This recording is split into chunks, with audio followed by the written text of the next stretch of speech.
Good morning, students. This is Sampat Bhadu, Assistant Professor of English, Govt College, Sri Dungargarh, Bikaner.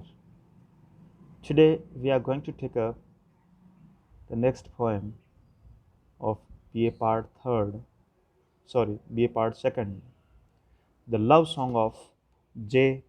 Alfred Prufrock, composed by world-renowned poet and critic T.S. Eliot. T.S. Eliot. T.S. stands for Thomas Stearns Eliot, was born in 1888 and died in 1964. He is one of the most influential literary figures of the 20th century. He was a poet, playwright, literary critic, and publisher. Born in America, Eliot subsequently shifted to England in 1915. He was educated at Harvard University and Oxford University. In 1927, Eliot became a British citizen, and about the same time, he entered the Anglican Church. Eliot gave a new shape to the 20th century poetry by defying conventions. His poetry was reflective of the angst of the modern civilization. Eliot's growth as a poet is clearly seen in his works, as there is a perceptible change in the tenor in his later years. Apart from his famous poems, Eliot wrote several plays and experimented with poetic drama. The Waste Land in 1922, The Love Song of J. Alfred Prufrock in 1917, and Four Quarters in 1943 were the poems which gave him a cult following and established a new trends in poetry. Eliot attained tremendous success through his literary essays as well as his plays. Eliot's plays Murder in the Cathedral in 1935, The Family Reunion in 1939, The Cocktail Party in 1949, The Confidential Clerk in 1954, and The Elder Statesman 1959 were published in one volume in 1962. He was awarded the Nobel Prize for Literature in 1948. Let's discuss the present poem.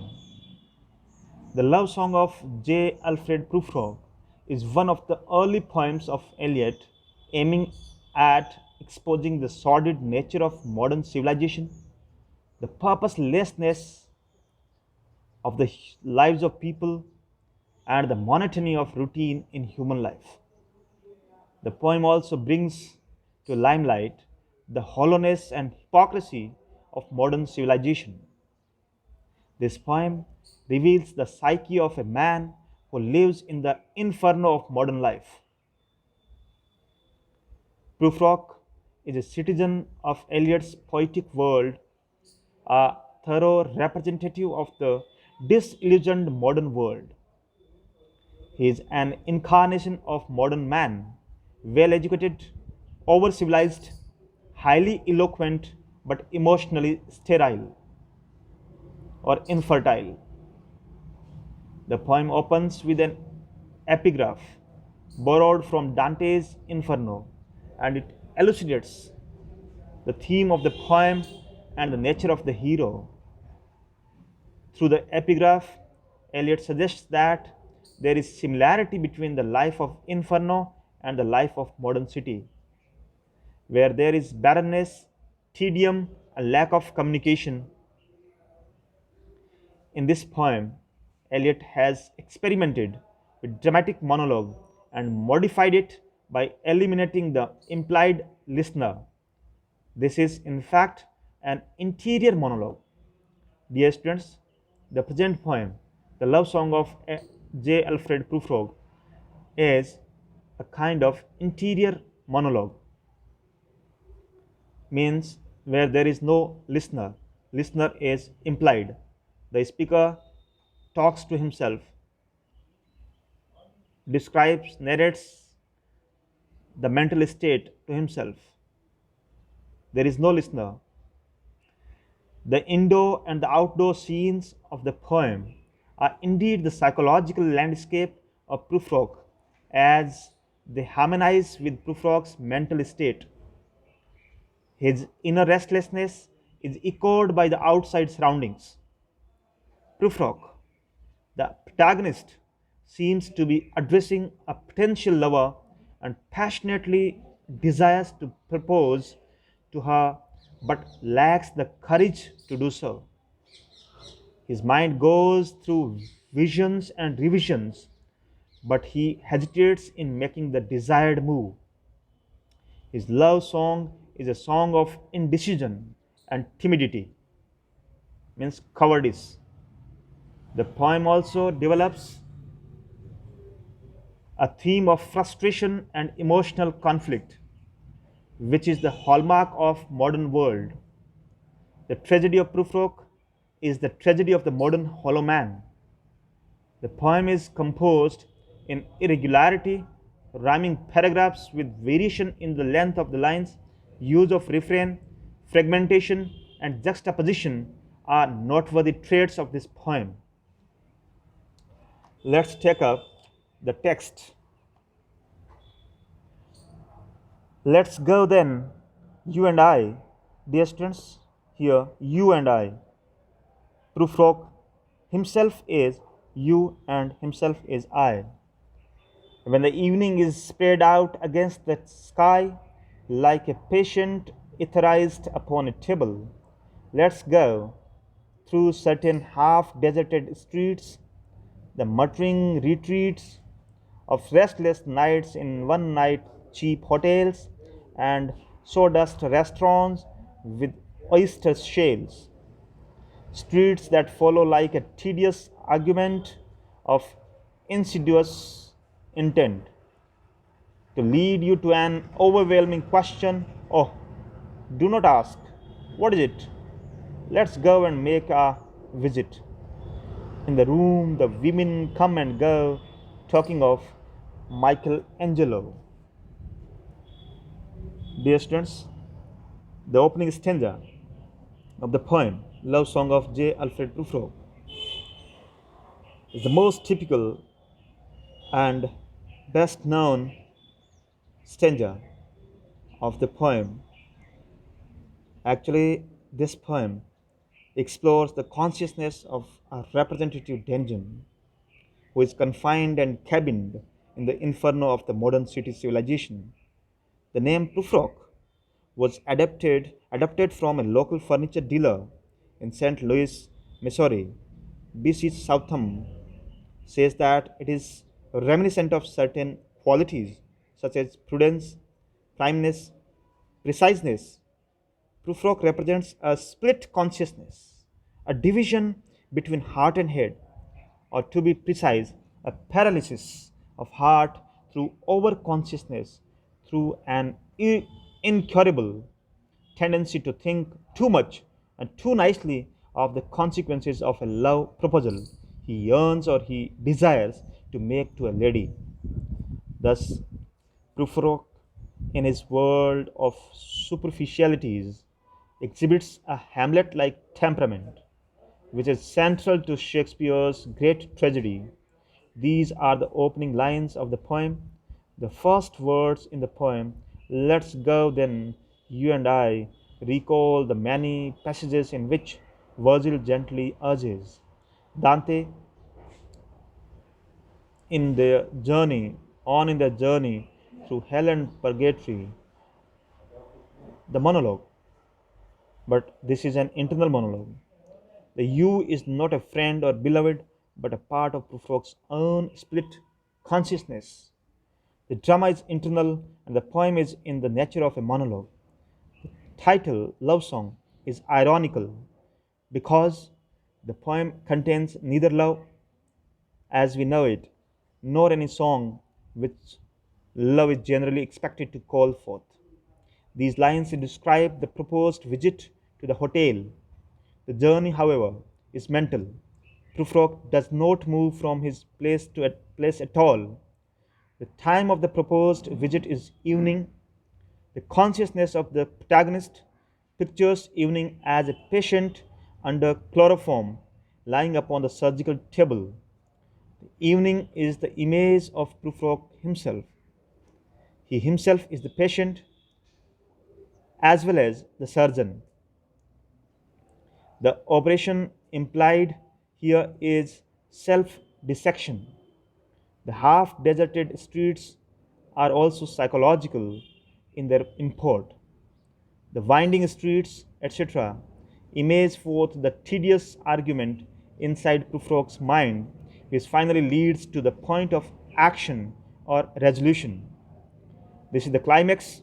Prufrock ends by evading the question, "Oh, do not ask, what is it?" and make a visit.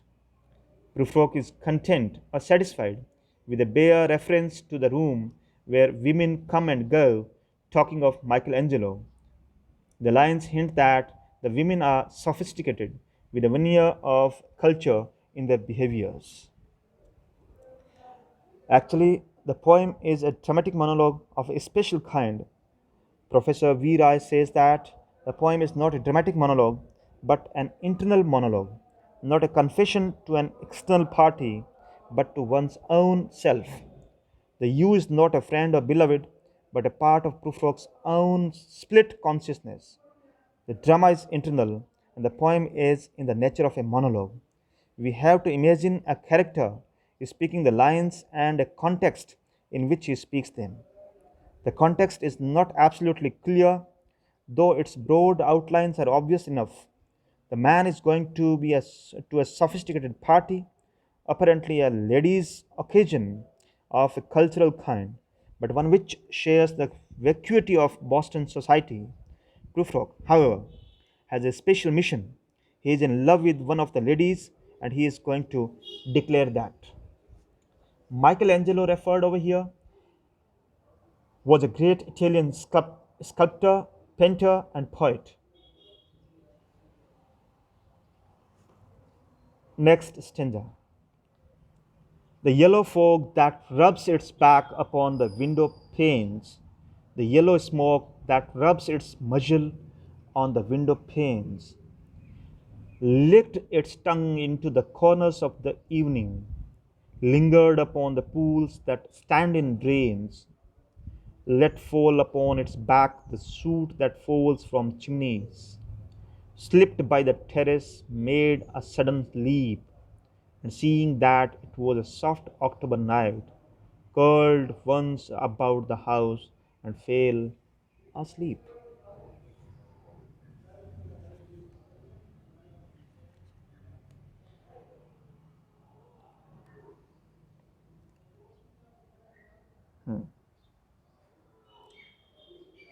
Prufrock, in his world of super specialities, exhibits a Hamlet like temperament, which is central to Shakespeare's great tragedy. Prufrock mentally visits his lady love's room. The question in his mind is the proposal of marriage to his lady love. But he is timid, he is coward, and lacks courage. He refers to the room where women come and go. One of these women is Prufrock's lady love. Prufrock pauses for some time and looks out for his window. Prufrock looks out of his window at the yellow fog, which is stealing through the houses like a big cat, nosing at the window panes, licking the corners of the evening, pausing over the standing water in the gutters, receiving a shower of soot on its back from the chimneys. Slipping and making a sudden leap, it finally curls about the house to sink in slumber in the soft October night. Here we have another image of Prufrock's consciousness. The image of yellow fog suggests that Prufrock is more inclined to sleep rather than to be up and doing. In the complex image of the yellow fog, by analogy or by similarity with the cat, there are suggestions of the shabby quarter of Prufrock's residence. The fog, with its luxuriantly feline passage across window panes and over drains, serves as a telling symbol of Prufrock's world-weary mental state.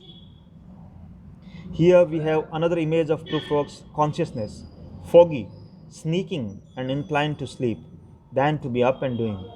The yellow fog is compared with a big yellow cat, another example of metaphysical conceit. The images of evening as patient, street as argument, and fog as cat reflect the passivity of Prufrock. Man and his surroundings are in tune with each other. Latter is the projection of the former. All are indulging in restless rest. Next. And indeed, there will be time for the yellow smoke that slides along the street, rubbing its back upon the window panes. There will be time to prepare a face to meet the faces that you meet. There will be time to murder and create, and time for all the works and days of hands that lift and drop a question on your plate. Time for you and time for me, and time yet for 100 indecisions, and for 100 visions and revisions, before the taking of a toast and a tea. In the room, the women come and go, talking of Michelangelo. And indeed, there will be time to wonder, do I dare? Do I dare? Dear students, these are the questions that arise in the mind of Prufrock. Do I dare? And do I dare? For what? For what? To declare the love, to make the proposal of love. Time to turn back and descend the stair with a bald spot in the middle of my hair. They will say, how his hair is growing thin. My morning coat, my collar mounting firmly to the chin, my necktie rich and modest, but asserted by a simple pin. They will say, but how his arms and legs are thin. Do I dare disturb the universe? In a minute there is time for decisions and revisions, which a minute will reverse.